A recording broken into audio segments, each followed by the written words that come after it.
I said Islam is concerned with more than yourself. Remember that? Islam by definition is concerned with more than yourself. If you say irka'u wasjudu wa'budu rabbakum, that's yourself. Make ruku', make sujood, be in a state of ibadah. But when he says waf'alul khayr, do good, good helps who? Others. Now if you really want to be successful, then you have to help others. You have to do good for others. لَعَلَّكُمْ تُفْلِحُونَ, so you can be successful. But even if you do good for others, it's not for them, it's for who? Yourself.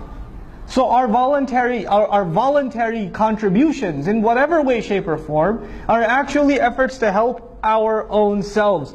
Don't ever, should I dare look back at a masjid that I gave time to, a program, a convention I helped put together, a check I wrote to the school or whatever, and say I helped them. I only help myself. And the moment I say I help them, it doesn't count for me anymore. I cannot go to Allah and say, Ya Allah, where's the money I gave?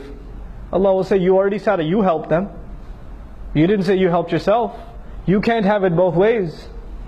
Allah only takes one intention.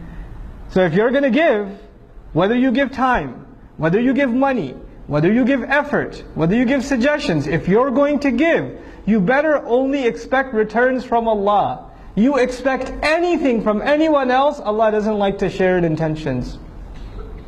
Allah is very jealous of intention, subhanahu wa ta'ala. He wants His intention to be exclusive. You try to put anybody else, yourself, some other agenda in that intention, is gone. It doesn't count for anything. So you know how sometimes in Islamic organizations, especially because so many of our organizations are donation dependent.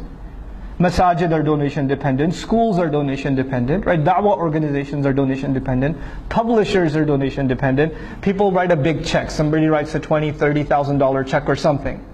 And then all of a sudden shaitan comes to them first of all and says, Mabruk.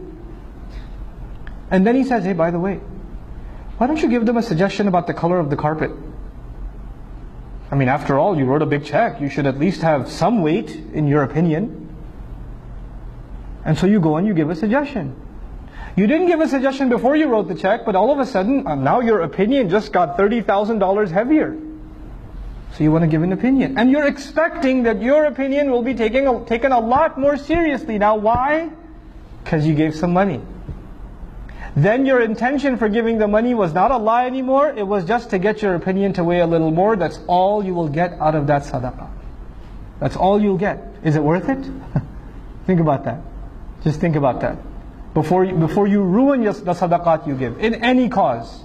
Wallahi, in any cause. Don't tie your contributions to expectations. If you want to have expectations, have them with Allah.